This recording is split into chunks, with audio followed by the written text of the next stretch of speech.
I stared at my laptop, rereading the group chat messages I was never supposed to see. Someone, most likely Jonah's assistant, who'd always had a quiet conscience, had forwarded the screenshots to my anonymous inbox. Jonah, meeting at 10 a.m. tomorrow to finalize the TechSpire acquisition.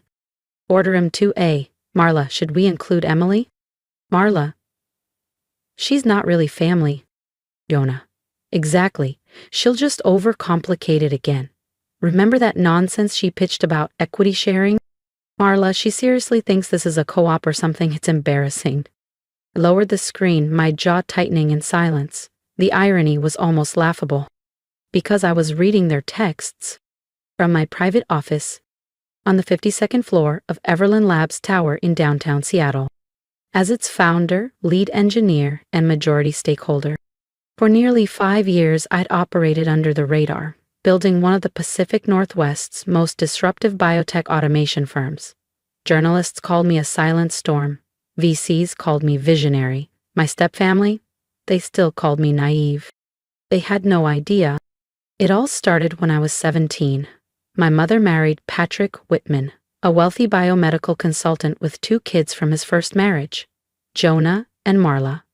They were sleek, connected, already halfway through Ivy League pipelines. I was the tag-along, the afterthought. Patrick once told me I had the perfect demeanor for support staff, said it kindly, like I should be grateful.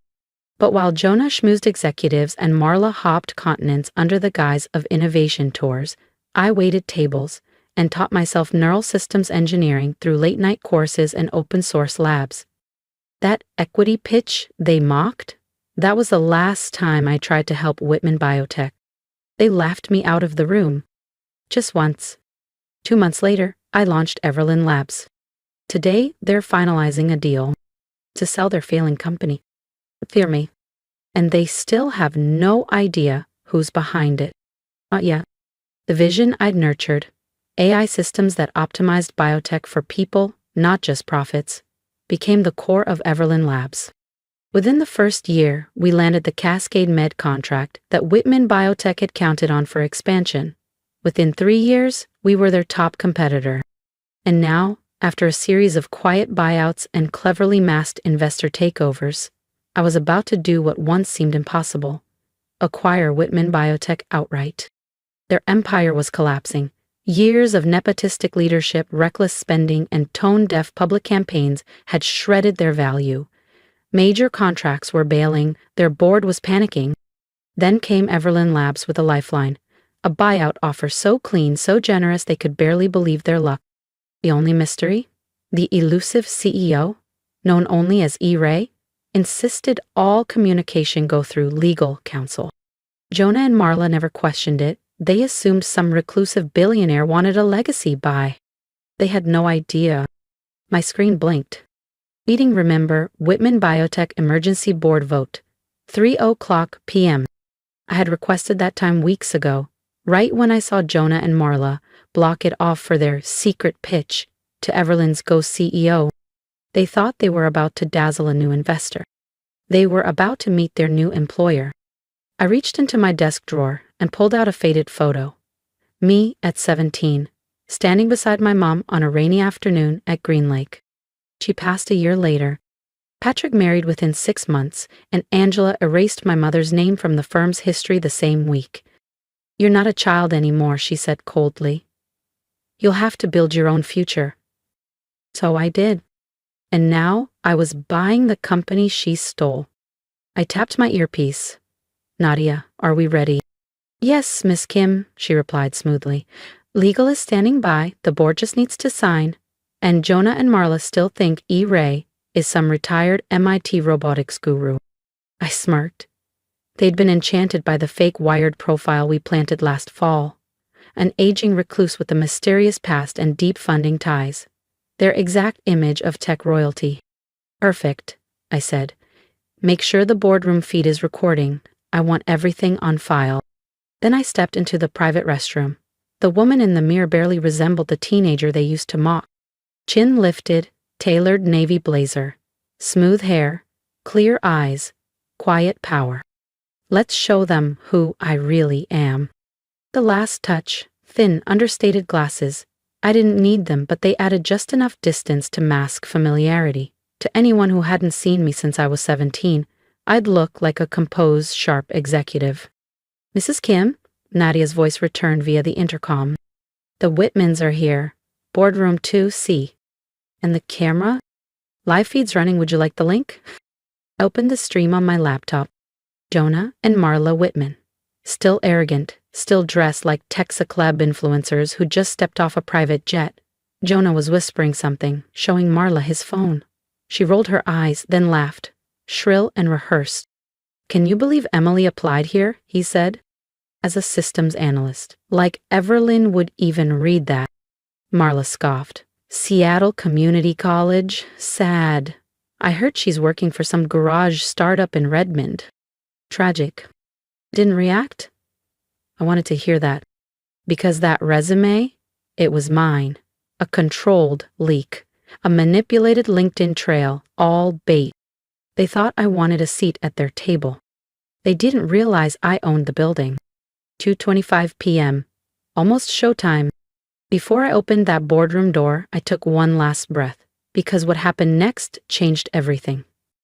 Don't miss what comes next. Subscribe to the channel so you're the first to witness the reveal. Nadia, I said into the mic, please let the Whitmans know the meeting will begin a few minutes early, and when you announce me, refer to me as Miss Ray. I rose, smoothing the lapels of my jet black blazer and collecting the final acquisition documents. 17 years of being dismissed, of being called irrelevant, dramatic, or just the daughter of the first wife. Years of watching them squander opportunities they didn't earn. It all led to this room, this exact moment. I thought of my mom, how her eyes lit up when I built my first neural interface model at 14, how she whispered that real legacy wasn't passed down. It was built, brick by brick, by those who were never invited. Ready when you are, Ms. Ray, Nadia's voice returned, steady and loyal. One last glance in the mirror, glasses adjusted, shoulders squared. Then I walked toward boardroom 2C. Each tap of my heels echoed like justice across the polished stone. Through the glass, I saw Jonah and Marla, still relaxed, still smug, still certain the world owed them a crown. Nadia waited at the door, calm, collected. My first hire at Everlyn Labs. One of the only people who knew everything. Shall I announce you? She asked.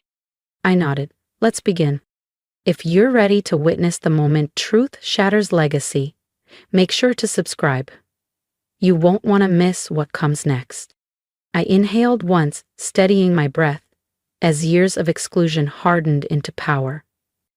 Nadia opened the door, her voice crisp and clear.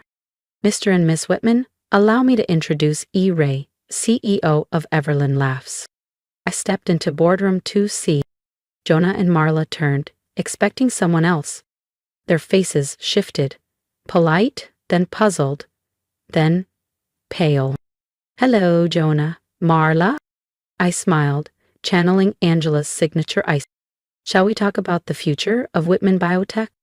The silence was exquisite. I counted 12 seconds before Jonah's mouth dropped open in disbelief. Emily, Marla gasped. Is this a joke? I calmly placed my folders at the head of the table, the chair that once belonged to their father, Patrick. No joke, I said, smiling ever so slightly, although your earlier commentary on my resume was genuinely amusing. Jonah finally found his voice, but it wavered beneath the weight of the truth. You can't be E. Ray, you're just... A disappointment? I offered, lifting one brow. No, just someone who worked, while you two burned through every dime of credibility you inherited. I opened the top folder with care. Now, the terms. Everlyn Labs will acquire Whitman Biotech for $2,400,000,000. Select departments will merge, executive roles will be restructured. Effective immediately. Marla slammed her palm on the table, the sound of her stacked bracelets cracking through the silence. You lied to everyone. You faked your entire identity. No, I replied calmly. I protected my vision. I built something real, something earned. I held her gaze. She was the first to look away. Style isn't substance, Marla. And in this room, substance wins. Jonah's fists tightened. Angela's gonna hear about this. The board already approved the deal, I cut in. Yes, including Angela. She just didn't know whose name was behind the offer. I let the silence hang, then added with a quiet smile. I look forward to seeing her face, too. I could practically hear the mental scrambling, the desperate mental math. They knew. They'd already lost. What do you want from us? Marla finally asked, voice brittle. Want? I leaned back, fully composed. I already have it. Authority, control, light. And then, I opened the next folder. Now, let's discuss your severance options. Although, I added smoothly, there are a few staffing adjustments I'd like to propose. Jonah's face drained of all color. You're firing us? Not exactly. I slid 2 prepared folders across the glass table. I'm offering roles more in line with your actual strengths. Jonah, you'll transition to Assistant Manager of Client Support. Marla, Junior Operations Coordinator. Salary reductions, naturally, but you'll both qualify for the employee development and mental wellness programs you once mocked. Marla's mouth dropped open. You can't be serious. We're not accepting that. That's entirely up to you, I said evenly. You're welcome to pursue work elsewhere. Just remember, your non-compete clauses remain binding. And with Whitman Biotech no longer a standalone entity, options will be tight. Jonah leaned back in his chair, eyes distant. You've been orchestrating this for years, haven't you? Not orchestrating, I said, slipping the final folder into my bag. Building. While you coasted, I created something that lasts. I'm offering you something I never got, a second chance, even if it's earned the hard way. I stood and adjusted my jacket. You have until 9 a.m. tomorrow, accept, and HR will begin onboarding. Decline, and security will handle your exit. I turned toward the door, but Marla's voice cracked behind me. Wait, what about Angela? What are you planning to do to her?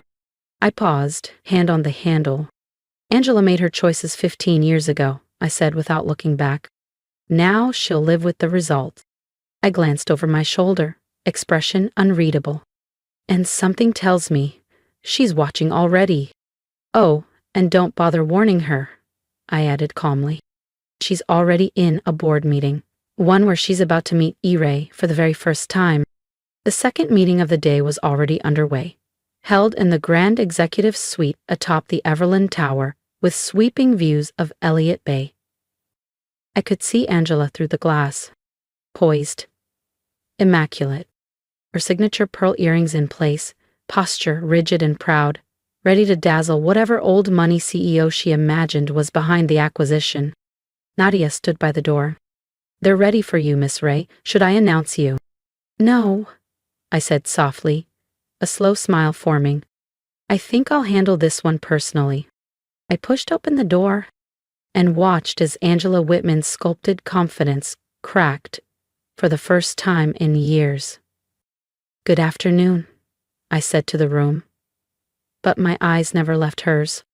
I'm E-Ray, CEO of Everland Labs, though some of you may remember me as Emily Kim. The room went still. Angela's hand twitched on her notepad, just enough for me to see. What followed was a masterclass in corporate reclamation. I presented Everland's plan for Whitman Biotech, full modernization, ethical restructuring, equity-first leadership, and sweeping reforms to dismantle the hierarchy Angela had spent years embedding. Angela sat frozen, jaw tight, eyes unblinking, as I unwound her empire with precision. The moment the meeting ended, she tried to vanish behind the board members, the way she always did when control slipped. But I stepped forward. Angela, my voice stopped her cold. She turned slowly, and for the first time in 15 years, I saw it. Not rage, not arrogance, fear. Oh, she asked quietly. How did I build Everlyn Labs? I leaned against the edge of the table. How did I buy the company you once told me I'd never belong to? The same way anything worth having is built, by working for it. While you closed doors, I created new ones. Angela said nothing. This isn't revenge, Angela, it's justice. It's proof that success isn't inherited, it's earned, with resilience, intention, and the courage to value substance over status. She winced, just slightly, a fracture in the porcelain. To what now? She asked, her voice brittle. You dismantle everything? No, I rebuild it. Whitman Biotech will now operate as a division of Everlyn Labs, focused on ethical biotech and community-centered innovation. Your name won't disappear, but it will change. She swallowed. And me. You'll retain a board seat, I said. But as a minority shareholder, your influence will be tempered. I smiled. Call it a lesson in perspective. She turned to leave, stiff but quiet. Oh, and Angela? I said, pausing as she reached the door. Sunday dinner? I believe I will be attending after all. The weeks that followed swept through like a silent storm. Jonah and Marla accepted their reduced roles, begrudgingly at first, but slowly they began to listen, to learn. About accountability, about the weight of real work. Angela remained quiet in meetings, but sometimes she looked at me with something unfamiliar. Not hate, not scorn. Maybe respect? The press called it a revenge story. But for me, it was restoration. The real victory wasn't the acquisition. It was the transformation of a company, a culture, a legacy. For the first time in years, the employees of Whitman Biotech felt seen, heard, empowered. That was the legacy I wanted. Innovation, integrity, impact. The company, once known for inherited privilege, had transformed into a model of inclusive, purpose-driven leadership. 1 year after the acquisition, I sat in my corner office overlooking the Seattle skyline, scanning Everlyn Labs' latest quarterly report. Whitman Biotech, now a subsidiary of Everlyn, had posted a 42% profit increase, not because of ruthless cuts or hollow branding, but because of the employee-first biotech platforms I'd started sketching on a cafe napkin 5 years ago. And to my quiet surprise, Jonah was thriving. Once he learned how to truly listen, not dominate, he discovered he brought more to the table than just a last name. Marla, too, had grown into her role. With structure and accountability, she uncovered a discipline and insight even she hadn't believed possible. There was a knock. Miss Kim, your step-siblings are here for their quarterly review, Nadia said. I nodded, eyes briefly drifting to the horizon. The view had changed. We all had. Send them in. Jonah and Marla walked in, no flashy watches, no forced charm. Just quiet professionalism and earned humility. Please, sit. I gestured to the chairs opposite mine. Let's talk about your progress.